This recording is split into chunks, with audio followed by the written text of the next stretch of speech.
Bismillahirrahmanirrahim. Assalamualaikum warahmatullahi wabarakatuh. Alhamdulillah wa syukurillah, segala puji dan syukur hanya bagi Allah. Salawat dan salam kepada Nabiullah Muhammad sallallahu alaihi wasallam. Anak-anakku sekalian, bagaimana kabarnya hari ini? Ya, semoga sehat, ya berkah, orang tua kalian juga sehat, ya. Kemudian amal-amal kita semakin meningkat dari hari ke hari. Kita bersyukur kepada Allah Subhanahu wa taala atas segala limpahan rahmat dan karunia-Nya kepada kita semua di pagi hari ini. Semoga Allah senantiasa menunjuk kita jalan-jalannya agar kita bisa menuju ke cita-cita yang kita inginkan yang Allah ridhoi. Salawat dan salam kepada Nabiullah Muhammad SAW berserta sahabat sahabatnya, juga kepada mereka salih istiqomah dan karisala Islam selama-lamanya. Baik, anak-anakku sekalian, hari ini insya Allah kita akan mulai kembali belajar ya tentang sejarah kebudayaan Islam pada kelompok ini. Kalau sebelumnya kita sudah belajar per kelompok dan sebagainya, nah hari ini kita akan belajar mengulang kembali materi yang kemarin. Apa materi kita kemarin, anak-anakku sekalian? Kita belajar tentang kondisi masyarakat Arab sebelum Islam. Ya, kondisi masyarakat Arab sebelum Islam. Nah, anakku sekalian rahimakumullah, bahwa kondisi masyarakat Islam tentu kita sudah paham, kita menggunakan teka-teki silang, sudah menggunakan kuisis kemarin bermain, bagaimana mengetahui sejauh mana pemikiran kita, pemahaman kita tentang kondisi masyarakat Arab ya atau Mekah ya sebelum datangnya Islam. Nah, anak-anakku sekalian rahimakumullah, bahwa masyarakat kota Mekah sebelumnya ya jadi sudah beragama tauhid gitu ya, dibawa oleh Nabiullah Ibrahim alaihissalam. Ya, agama yang mengajarkan percaya dan menyembah hanya kepada Allah Subhanahu wa taala, Tuhan yang Maha Esa. Kemudian ajaran itu diteruskan oleh anak beliau, yakni Nabi Ismail alaihissalam, yang merupakan ya putra beliau yang sangat diidam-idamkan dulu gitu ya. Kalau kalian sudah pernah membaca kisah ya bagaimana bab kurban, kalian akan tahu itu. Nah, anakku sekalian, ya di antara sejumlah ajaran dan kudus Islam yang berjalan sampai sekarang yaitu Ka'bah ya, ada makom Ibrahim dan peristiwa kurban. Nah, anakku sekalian, setelah Nabi Ismail alaihissalam wafat, ya maka terjadi keterputusan risalah yang akhirnya mereka menyembah selain Allah Subhanahu wa taala. Proses perpindahannya kepercayaan ini bermula ketika salah satu pembesar suku Khuza'ah ini bernama Amr bin Lu'ay ya, Amr bin Lu'ay. Ini orangnya ini ya, ini Amr bin Lu'ay. Ini yang kita lihat ya. Ini Amr bin Lu'ay, itu beliau pergi ke orang ini pergi ke Syam, ke Syria. Nah, di kota itu dia melihat penduduk kota Syam melakukan ibadah dengan menyembah berhala. Nah, melihat tata cara peribadatan yang berbeda dengan mereka dan masyarakat Mekah pada umumnya, maka Amr bin Lu'ay ini tertarik ya untuk mempelajari dan mempraktikannya. Untuk keperluan ibadah tersebut, akhirnya Amr bin Lu'ay meminta sebuah berhala dari suku Amalikah ya pada saat itu. Nah, Amr bin Lu'ay ini kemudian membawa pulang ya ke Mekah ya berhala itu yang bernama ini ya, anak-anakku sekalian, nama berhalanya adalah ini. Nah, Hubal ya. Yang berhala dibawa Amr bin Lu'ay ini adalah namanya Hubal yang diletakkan di Ka'bah. Nah, berhala Hubal ini menjadi pemimpin berhala lainnya, yakni Lata, Uzza dan Manah. Lata, Uzza dan Manah ya. Baik, anak-anakku sekalian, Amr bin Lu'ay ini mengajarkan kepada masyarakat Mekah tentang cara menyembah berhala. Ya, sebagaimana dia belajar di Syam ya, sehingga masyarakat meyakini bahwa berhala adalah perantara untuk mendekatkan diri pada Tuhannya. Nah, jadi selain berhala-berhala tersebut sebenarnya bukan cuma Hubal, Lata, Uzza dan Manah saja anak-anakku sekalian, bahkan berhala-berhala lainnya itu mencapai 360 berhala yang diletakkan mengelilingi Ka'bah. Ya, dan mulailah ya jadi kepercayaan masuk ke masyarakat Mekah dan kota Mekah menjadi pusat penyembah berhala. Ya, ngeri nah ya, ngeri banget sih kalau misalnya keterputusan risalah, kemudian ada orang yang kreatif seperti Amr bin Lu'ay ini, akhirnya kepercayaan baru menyebar di seluruh jazirah Jazirah Arab, anakku sekalian. Baik, kita lanjutkan. Masih tentang kepercayaan masyarakat Arab sebelumnya, ya, sebelum Islam itu datang. Nah, baik, anak-anakku sekalian, itulah yang dikatakan sebagai masa jahiliyah. Itulah yang disebut sebagai masa jahiliyah. Nah, masa jahiliyah ini bukan berarti mereka bodoh dari keilmuannya, ya, namun mereka bodoh atau jahil dari keimanan kepada Allah Subhanahu wa taala. Jadi itulah yang dimaksud dengan jahiliyah, bodoh dari keimanan kepada Allah Subhanahu wa taala. Baik, anak-anakku sekalian, ada beberapa faktor yang menyebabkan penyimpangan terjadi ya di tengah masyarakat Arab satu, tengah masyarakat Mekah satu, anakku sekalian. Yang pertama adalah mereka adanya kebutuhan terhadap Tuhan yang selalu bersama mereka, terutama saat mereka membutuhkan. Gitu.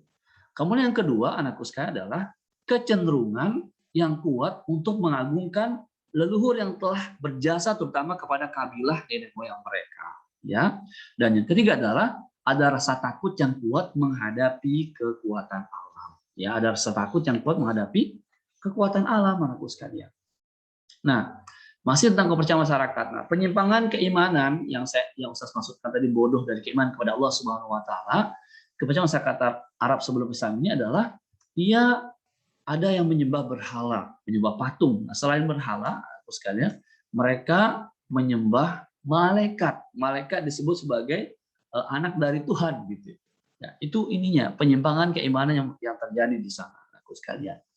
Nah, yang ketiga adalah mereka menyembah jin, menyembah ruh atau hantu. Ya, itu yang mereka sembah.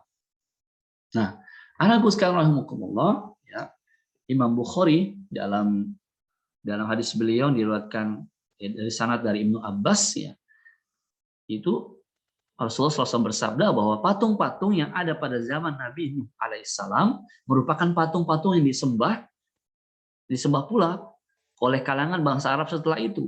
Adapun Wud adalah berhala yang disembah oleh suku Kaib di Daumatul Jandal, Suwa adalah sesembahan Huzail, Yaghut sesembahan suku Murad, kemudian berpindah ke Bani Ghatib di lereng bukit yang terletak di kota Sabah. Ya.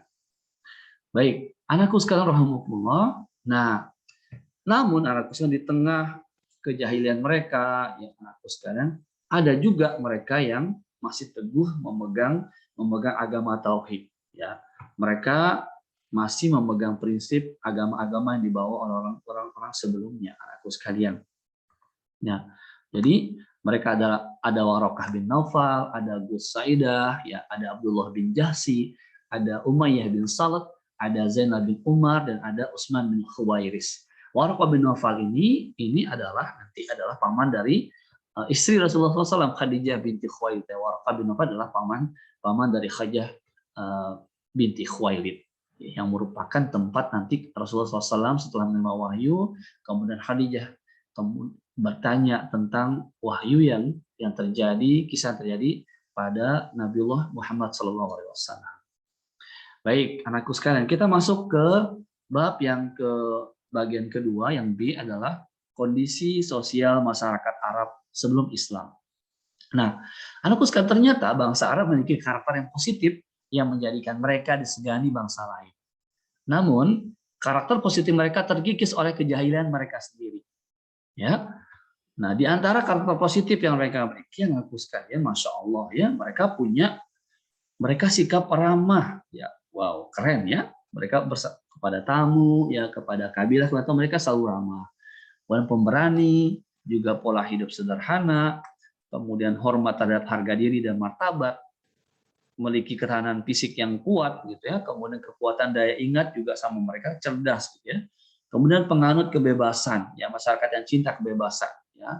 Kemudian loyal terhadap pimpinan mereka. Nah, namun anak-anakku sekalian, selain mereka memiliki karakter positif, tapi tetap itu mereka punya karakter jahiliyah masih menempel pada diri mereka sendiri, ya. Di antaranya adalah masih meminum khamar, ya, kemudian mabuk-mabukan, berzina, yang mengubur anak perempuan hidup-hidup. Gitu ya. Bayangkan Umar bin Khattab dulu pernah mengubur anak perempuan beliau hidup-hidup, yang menyebabkan beliau suatu ketika beliau menangis, tertawa, mengingat seperti ini, ingat pernah menguburkan anaknya perempuan hidup-hidup pada saat masih jahiliyah. Kemudian masih berjudi, ya, kemudian ada perbudakan yang terjadi, ya mereka menindas yang lemah, itu masih karakter-karakter jahiliyah yang terjadi. Itu kondisi sosial masyarakat Arab, yang masyarakat Mekah sebelum datangnya Islam, aku sekalian. Baik, kita lanjutkan dengan yang ke C tentang kondisi ekonomi masyarakat Arab sebelum Islam.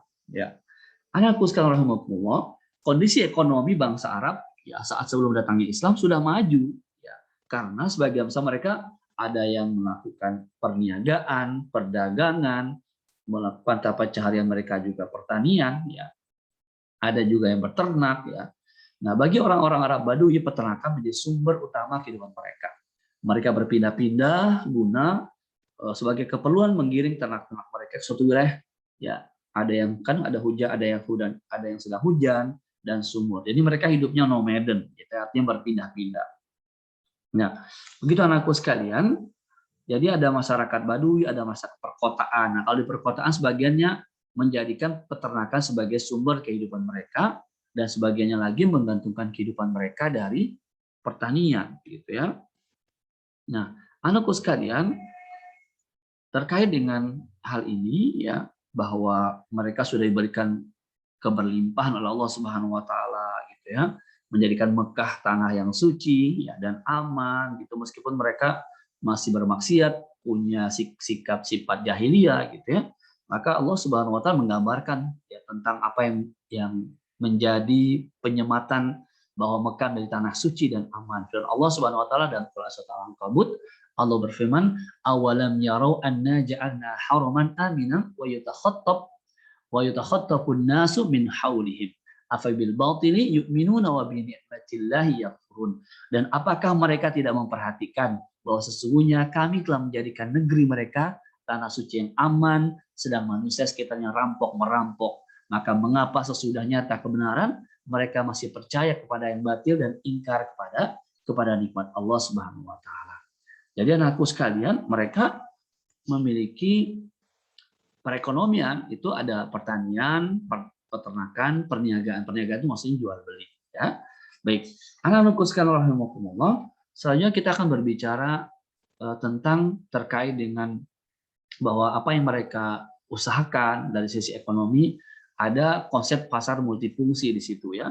Di situ banyak hal yang mereka, ada pusat perdagangan, yang perdagangannya lintas kabilah dagang, ya, banyak terjadi di sana. Ada pasar-pasar, anakku sekalian, pasar-pasar yang terkenal itu ada Ukaz, ada pasar Mijana dan Zulmajas sebagai pusat perdagangan yang sudah terkenal sejak lama dimiliki orang-orang Arab. Nah, fungsi perdagangan ini bukan saja menjadi tempat transaksi perdagangan, tapi juga menjadi pusat ini, ya, pusat peradaban. Itu ada pertemuan para sastrawan, ada penyair, ada orator, dan saling menguji kemampuan mereka, gitu ya. Jadi Mekah itu tidak sekadar sebagai pusat perdagangan, tetapi bisa menjadi pusat peradaban, kekayaan bahasa yang mereka miliki, juga tempat transaksi global, sehingga bahasa Arab orang Quraisy menjadi bahasa yang paling banyak digunakan oleh masyarakat Arab. Karena apa? Karena mudah diucapkan, paling enak didengar, serta paling kaya perbendaharaan kata. Makanya kalau kita baca Quran atau sekali bahasa Arab itu kan kaya sekali maknanya, beda dengan bahasa kita yang masih mohon maaf ya, kosakata masih miskin makna dan seterusnya. Baik, anakku sekalian rahimakumullah, kita ke bagian ke D, ya, tentang kondisi politik masyarakat Arab sebelum datangnya Islam. Nah, sebelum Islam datang, anakku sekalian, bangsa Arab dipengaruhi oleh 3 kekuatan politik yang besar, yaitu yang pertama adalah Kekaisaran Bizantium, ya, itu ini Kekaisaran Bizantium ini, ya. Itu. Kemudian Kekaisaran Persia, ini anakku sekalian, ini ya, kalian bisa lihat ya. Saya hapus dulu ya. Ini ada Kekaisaran Persia, kemudian yang memeluk agama Zoroaster, ya. Jadi Persia ini memeluk agama Zoroaster, serta ada dinasti namanya dinasti Himyar yang berkuasa di Arab bagian selatan. Nah, anakku sekalian, kondisi politik Jazirah Arab terpengaruhi oleh 2 hal, yaitu interaksi dunia Arab dengan Kekaisaran Bizantium dan Persia. Kedua adalah persaingan agama antara Yahudi, Nasrani, ya, dan Zoroaster. Nah, Kekaisaran Bizantium atau disebut juga Kekaisaran Romawi Timur ini berpusat di ibu kota Konstantinopel, ya, itu yang ditaklukkan oleh Muhammad Al-Fatih, ya, itu Konstantinopel. Itu dikuasai oleh kaisar yang merupakan pengganti Kaisar Romawi kuno setelah runtuhnya Kekaisaran Romawi Barat Nah, pada abad ke-7, imperium ini telah meliputi Asia, kemudian Syria, Mesir, dan sebagian daerah Italia, serta sejumlah wilayah di pesisir Afrika. Ya, itu yang mempengaruhi kondisi politik masyarakat Arab sebelum Islam. Tadi ada Kekaisaran Bizantium, ada Kekaisaran Persia, dinasti Himyar, dan juga erat kaitannya dengan interaksi Arab dengan Bizantium dan Persia, juga persaingan agama Yahudi, Nasrani, dan Zoroaster. Baik, anak-anakku sekalian rahimakumullah, kita akan menilik kerajaan-kerajaan yang ada di Jazirah Arab, ya, kerajaan-kerajaan yang ada di Jazirah Arab. Kalau kita menilik sejarah, anakku sekalian rahimakumullah, baik di buku-buku sirah itu, kita akan melihat ada namanya kerajaan Kindah yang berkuasa di tahun 480 sampai 529 sebelum Masehi. Kerajaan ini, anakku sekalian, satu-satunya kerajaan yang berdiri di tengah-tengah Jazirah Arab di antara hukum yang diatur bernama kabilah. Ya, raja pertama kerajaan ini bernama Hajar Akil Al-Miror. Ya, Hajar Akil Al-Miror. Kemudian yang kedua, anakku, kerajaan yang ada di Jazirah Arab adalah kerajaan Ma'in, ya, kerajaan Ma'in dan kerajaan Qatban yang memerintah di tahun 1200 sebelum Masehi sampai 700 sebelum Masehi. Nah, kedua kerajaan ini hidup di satu zaman. Keduanya adalah kerajaan paling awal di zaman. Namun, sejarah tentang kedua kerajaan ini sangatlah sedikit dalam literasi sejarah. Yang ketiga adalah kerajaan Saba. Nah, kerajaan Saba ini berdiri setelah runtuhnya kerajaan Ma'in dan Qatban. Nah, kerajaan Saba juga meliputi Hadramaut. Ibu kotanya adalah di Mar'ab. Nah, kerajaan ini menjadi terkenal disebabkan oleh dua hal. Kalau kalian pernah mendengar tentang kisah Ratu Bilqis, ya. Nah, kisah Ratu ini dengan Nabi Sulaiman yang disebutkan dalam Quran surat An-Naml itu, ya. Kemudian yang kedua ada bendungan namanya Bendungan Ma'rab yang sangat besar, makanya dia terkenal, ya, kerajaan Saba ini. Nah, bendungan ini menjadikan Yaman menjadi sebuah negeri yang makmur dan sejahtera, anak-anakku sekalian, ya. Kemudian selanjutnya adalah namanya kerajaan Himyar. Kerajaan Himyar ini berdiri setelah runtuhnya kerajaan Saba dan menjadikan Zafar sebagai ibu kotanya. Raja-rajanya menggelari dirinya mereka dengan Tabaiyah. Ya. Saba dan Himyar meninggalkan peninggalan-peninggalan yang menunjukkan keagungan kemajuan yang dicapai dua kerajaan ini. Nah, kemudian yang selanjutnya adalah kerajaan di Jazirah Arab adalah ada pendudukan Romawi di daerah Yaman.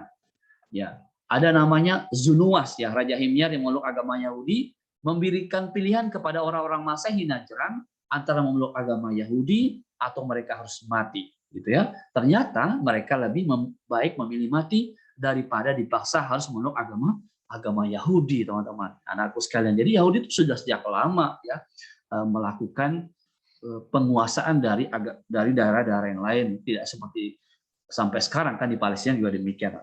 Kemudian anakku sekalian ada pendudukan Persia di daerah Yaman. Ada salah seorang anak Raja Himyar yang bernama Said bin Ziyazan melarikan diri ke Persia. Nah, dia meminta bantuan kepada orang Persia untuk mengeluarkan orang-orang Habasyah dari negerinya.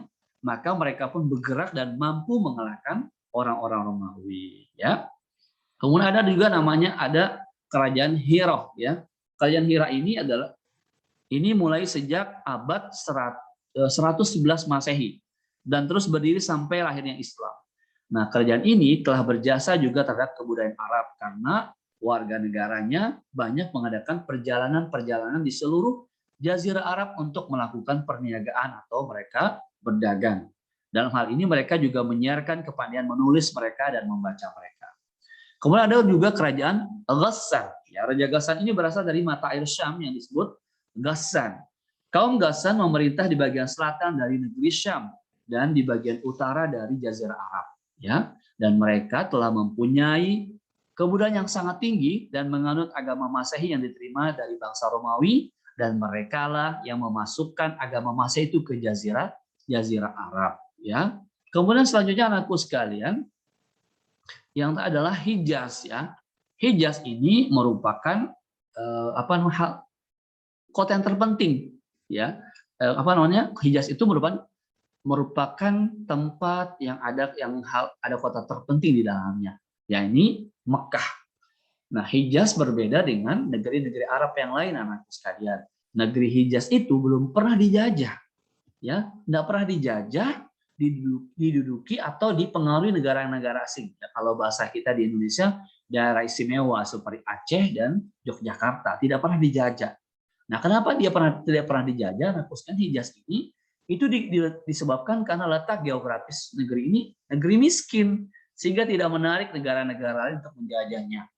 Nah, kota terpentingnya saya sudah mengatakan tadi bahwa yang ada di Hijaz itu adalah Mekah, tempat Ka'bah itu berada. Nah, pada awalnya Mekah dan Ka'bah dikuasai oleh Nabi Ismail, kemudian putra sulungnya itu Nabit, ya, dan dilanjutkan oleh penguasa-penguasa kabilah Jurhum. Kemudian suku Jurhum diganti oleh suku Khuza'ah yang datang dari Yaman. Nah, setelah runtuhnya bendungan Ma'rif, ya, dan berkuasa di Mekah pada selama 300 tahun lamanya. Wow, luar biasa anakku sekalian. Nah, dalam abad ke-5 Masehi, suku Quraisy merebut kekuasaan Mekah dan Ka'bah dari Khuza'ah. Nah, Mekah mengalami kemajuan di bawah kekuasaan suku Quraisy, anakku sekalian.